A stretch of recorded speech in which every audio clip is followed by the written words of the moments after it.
வெளிநாட்டிலிருந்து சுற்றுலா குடிபுகழ் நுழைவில் டூரிஸ்ட் விசாவில் இந்தியாவிற்கு வரும் ஒருவர் எவ்வித அனுமதியும் இன்றி இங்கு மத பிரச்சாரம் செய்கிறார். மக்களை மதம் மாற வற்புறுத்துகிறார். இது கற்பனை அல்ல, நிஜம்.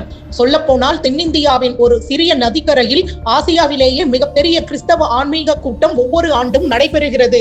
இது இந்தியாவின் மிகப்பெரிய மத சர்ச்சைகளில் ஒன்றாக கருதப்படுகிறது. ஏன் இந்த கூட்டத்திற்கு பின்னால் மறைந்துள்ள கதைகள் என்ன? தென்னிந்தியாவின் அமைதியான நதிக்கரையில் ஒவ்வொரு ஆண்டும் ஒரு பெரும் மக்கள் கூட்டம் கூடுகிறது. மக்கள் இதை ஆசியாவின் மிகப்பெரிய கிறிஸ்தவ ஆன்மீக கூட்டம் என்று அழைக்கிறார்கள். ஆனால் இந்த கூட்டத்திற்கு பின்னால் பல ஆண்டுகளாக புதைந்து கிடக்கும் சர்ச்சைகளிலும் விவாதங்களிலும் மட்டுமே கேட்கக்கூடிய ஒரு உண்மை ஒளிந்திருக்கிறது. அந்த நிகழ்வுதான் மாரமன் மாநாடு.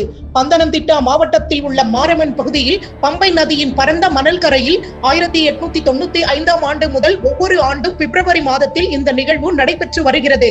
இது மலங்கரா மார்த்தோமா சிரியன் சர்ச்சின் மிஷனரி நிறுவனமான மார்த்தோமா எவாஞ்சலிஸ்டிக் அசோசியேஷன் மூலம் ஏற்பாடு செய்யப்படுகிறது.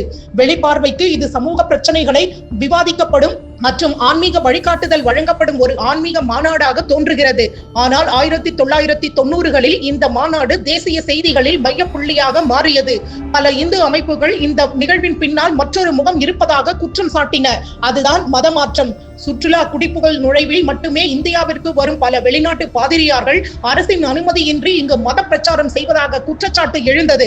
விஸ்வ இந்து பரிஷத் தலைவர் கும்மணம் ராஜசேகரன் இதை வன்மையாக எதிர்த்தார். சுற்றுலா குடிபுகழ் நுழைவு என்பது பயணத்திற்காக மட்டுமே, மத பிரச்சாரத்திற்காக அல்ல என்று அவர் கூறினார். தகுந்த நடவடிக்கை எடுக்கப்படாவிட்டால் இவ்விவகாரம் மத்திய அரசிடம் கொண்டு செல்லப்படும் என்றும் அவர் உள்ளூர் நிர்வாகத்தை எச்சரித்தார்.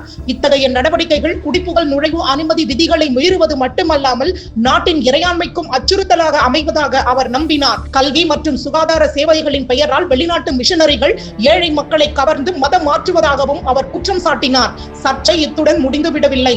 1998 ஆண்டில் இந்த மாநாட்டிற்காக பம்பை நதியின் குறுக்கே ஒரு தற்காலிக அணை கட்டப்பட்ட போது பதற்றம் மேலும் அதிகரித்தது. அணையின் மூலம் நீரை தடுப்பது ஆரன்முலா பார்த்தசாரதி கோவிலை நோக்கி செல்லும் நீரோட்டத்தை குறைப்பதாக இந்து அமைப்புகள் குற்றம் சாட்டின. இதனால் பல நூற்றாண்டுகள் பழமையான திருவிழாக்கள், குறிப்பாக வள்ளம்களி எனப்படும் படகு போட்டி பாதிக்கப்படலாம் என அஞ்சப்பட்டது. பல புகார்கள், கூட்டங்கள் மற்றும் போராட்டங்களுக்கு பிறகும் எந்த முடிவும் எட்டப்படாத நிலையில் உள்ளூர் இந்துக்கள் ஒன்றிணைந்து பம்பா விமோசன சமிதி என்ற கூட்டமைப்பை உருவாக்கினர். தேவைப்பட்டால் தாங்களே அணையின் சில பகுதிகளை இடித்து தள்ளுவோம் என்றும் அக்கூட்டமைப்பு எச்சரித்தது. நிலைமை தீவிரமடைந்ததை தொடர்ந்து அரசு தலையிட வேண்டியிருந்தது. நிபுணர் குழுவின் பரிந்துரையின் பேரில் அணையின் உயரம் குறைக்கப்பட்டது. இதன் மூலம் நீர் தேங்காமல் ஆரன்முலா கோவிலை நோக்கி சீராக செல்ல வழிவகை செய்யப்பட்டது. அணை நீடித்தது, மாநாடும் தொடர்ந்தது. ஆனால் பதற்றம் மட்டும் தணியவில்லை.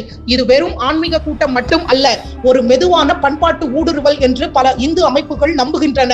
பம்பை நதி போன்ற புனித இடங்களை ஆக்கிரமிப்பது, சுற்றுலா குடிபுகழ் அனுமதி நுழைவில் வரும் வெளிநாட்டு பாதிரியார்களின் பிரச்சாரம் மற்றும் மக்களை கவர்வதற்காக வரும் வெளிநாட்டு நிதி ஆகியவை இந்தியாவின் மதம் மற்றும் கலாச்சார கட்டமைப்பில் மாற்றத்தை கொண்டு வருவதற்கான ஒரு பெரிய திட்டத்தின் ஒரு பகுதி என்றே அவர்கள் கருதுகின்றனர். இவை நமது மதம் மற்றும் கலாச்சாரத்திற்கு பெரும் பாதிப்பை ஏற்படுத்தக்கூடும் என்பதே அவர்களின் வாதம்.